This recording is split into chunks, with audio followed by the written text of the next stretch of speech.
Joining us now is Republican Study Committee Chairman, Indiana Congressman Jim Banks. Mr. Jim Banks, welcome back. So I ran across this great article in the New York Post, and mind-blowingly corrupt GOP congressman outlines worst part of $3.5 trillion bill, which is really a $5 trillion bill. And so I think it's really good. Fishing out specifics is more important than the phony baloney top line, whatever they're going to do with that. Tell me some of your worst offensive budget items that you're going to crash against. Well, that's right, Larry. You look at the public polling that shows over half of Americans support this $3.5 trillion, $5 trillion reconciliation package, and you realize the Republicans are not doing a good enough job of explaining what's actually in the bill. Yes, the price tag is really high and dangerous, and inflation is going to go through the roof.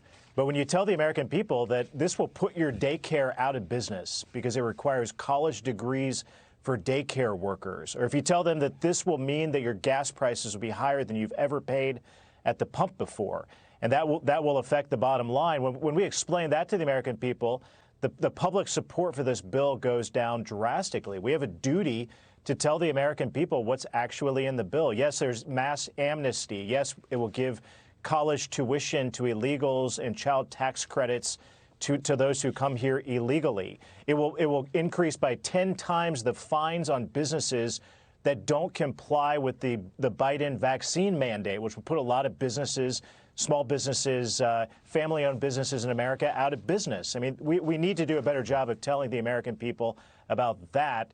And I think that when we do, we'll have a better opportunity of killing this disastrous bill. One of my favorites from your top 10 list of golden oldies, $8 billion for a civilian climate corps. Do we need a civilian climate corps? And do we need to spend $8 billion on that? Yeah, this is one of those ideas that when AOC started talking about it a few years ago, the beginnings of the Green New Deal, we all kind of laughed at it because it was so outrageous. We thought this will never happen. But it's a key part of this reconciliation bill to create a climate police department or a climate militia from the federal government. So the federal government will go hire a bunch of climate change activists and give them a badge and tell them to go out and enforce the Green New Deal mandates. Can you imagine how dangerous that would be? The American people already don't trust federal law enforcement. But when they come knocking on your door and go after you for not incorporating the key tenets of the Green New Deal in your family home, your family business, on the family farm, this is really going to get out of control. I know, of course, everybody knows they want to expand Medicare and Medicaid and once again break the bank. But I wasn't aware one of your bullets here is expanding Obamacare with more mandates on business. Can you just mention that a bit, please? Well, I mean, when you get into the details of that and some of these other mandates, it just means that the cost of doing business will be so out of control, Larry, that most small businesses won't be able to afford it. I mean, at the end of the day, what it means to you as a working person is that the business that you work for is going to struggle to survive. And many businesses, because of these Obamacare mandates, are already struggling. But when you increase them in the way that this reconciliation package will, it means that most small businesses, over 90% of businesses in America are small businesses, and you put these kind of mandates on them, they will go out of business and you will lose your job. That's a reason alone to vote against this bill. So AOC has put a letter together with a bunch of New York Democratic House members to Mr. Schumer and Ms. Pelosi. And I just want to review this with you. I think it's a fabulous letter. They don't want to give up anything. The more, the merrier, which means the bill's going to be easier to beat. But $80 billion overall for direct housing subsidies, $80 billion. Jim, $90 billion for rental assistance, $90 billion for rental assistance. And then inside the subsidy, if I'm not mistaken, it's $20,000 to anyone buying a new home. But you have to meet certain racial tests in order to qualify for that. What do you think of that package? It's just crazy, and it just goes to show how crazy this entire bill is.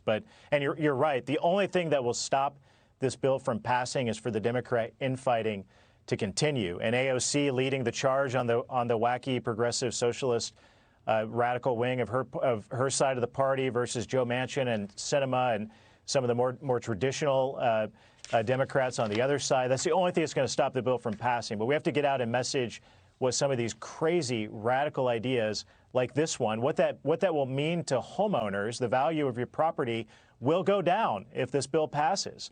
And that's why we have to defeat it. I think this is part of the suburban attack that the Biden administration wants. That's just for another interview, but I think that's part of it. She also wants, and I just want to put this in your attention, $107 billion, Jim Banks, for immigration assistance. 107. Now, I thought the parliamentarian in the Senate ruled out the original amnesty bill, but maybe not. Are there subsidies and things that are hidden in here that would provide assistance for illegals? Without a doubt. In fact, as I said before, free college tuition for illegals, child tax credits for illegals. They found backdoor ways to put these types of subsidies into the bill. It's shameful, but it's an example of how radical this bill is and what it would do. I mean, Larry, this reconciliation bill won't send us down the path towards socialism. It will turn America into a socialist country overnight if it passes. And we put out, again, 42 reasons, Republican Study Committee memo. We'll make it available everywhere online if you search for it. You can find those 42 reasons, but these are all examples of how dangerous this bill will be, what it will mean to the bottom line to lower your wages, make it harder for your employer to stay in business. It's going to put your daycare out of business or make it even more expensive to send your kids to daycare. It's going to mean the highest gas prices that you've ever paid if the bill passes. And that's just a fact, and that's why Republican Study Committee is doing everything that we can to fight against it. And I'm sure you know this, but the absence of workfare and the absence of mean testing, I mean, not only do we not need new entitlements, but existing entitlements and income support plans should be means tested for eligibility, and they should have workfare. The Democrats are debating that internally. Do you think Manchin will win that, or do you think the left-wing progressives are going to win that? Well, Joe Manchin always does the wrong thing at the end of the day. So to hang our hats on him protecting our republic is something that I don't sleep easily at night thinking about doing. But hopefully they come to their senses and realize that socialism is the wrong path for America. And to give them the benefit of the doubt and never come to their senses on that is something that I'm not sure is fair or not. But again, the infighting between the two wings of their party is the only thing that's going to stop it.